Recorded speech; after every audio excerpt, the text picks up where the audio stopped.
of my guys in jail and my husband fighting a case, you know, I have my kids, I have 200 pit bulls that rely on me. Money is tight. And out of nowhere came a really unexpected surprise. What's up, Rhino? How you doing, old man? How you doing? My name's Brandon Bond. I own several companies, and we use a lot of that influence and finance to assist in pit bull rescue. Holy how are you? Brandon Bond, he's just I want to call him my dark angel. He loves pit bulls, you know, like there's no end. He came to me with this idea of the Great Pit Ball in Las Vegas. It's a huge fundraiser, a banquet for all the pit bulls.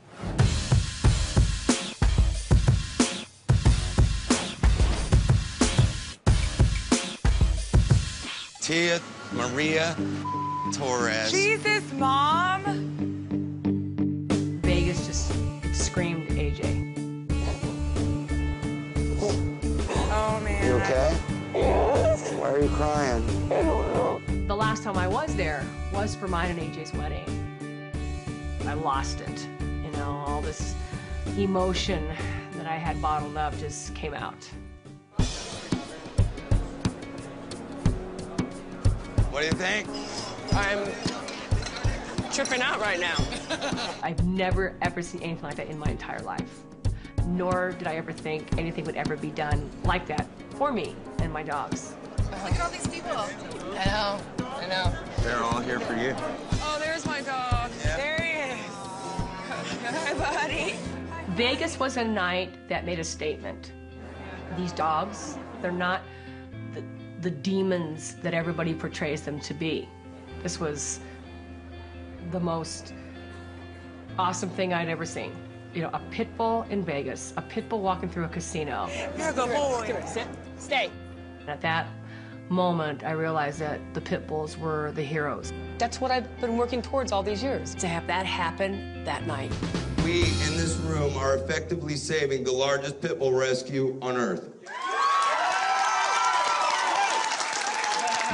And we would like to present you, Tia, with this check from us for the small fee of $25,000. I was overwhelmed. It just meant a lot that these people cared enough about these dogs to do this. I think the first thing I noticed is like what Brandon said, is that it's not just for the pit bulls, but it's for the underdogs, period. And that's basically what this is all about. You know, that's what we do at our place. You know, now we're not just helping pit bulls, but we're helping people that are underdogs also. Yeah. You know, and it's really emotional for me to be here. And I'm not a sappy kind of person, but you know, if there are some things that make me weak, it's my, you know, my husband covered in tattoos, it's my kids that are covered in tattoos, and my dogs. Those are my three weaknesses.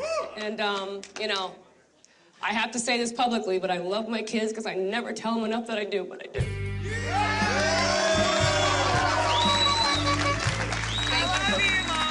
Out from nowhere, Tanya yells, "I love you, Mom." You know, it meant a lot to me. I was like, oh, you know, because we don't say it much to each other. You know, I knew that she was accepting me, you know, for what I am and what I've put my kids through, you know, with these dogs and having to sacrifice a lot. I was overwhelmed. You know, I live in a small town and I don't really leave the ranch. I was speechless. This was the most awesome thing I'd ever seen. The money made from Las Vegas, you know, it went into our operating expenses. We were able to buy more kennels. We were able to put new roofs on some of our existing kennels, and then ultimately hire some more parolees.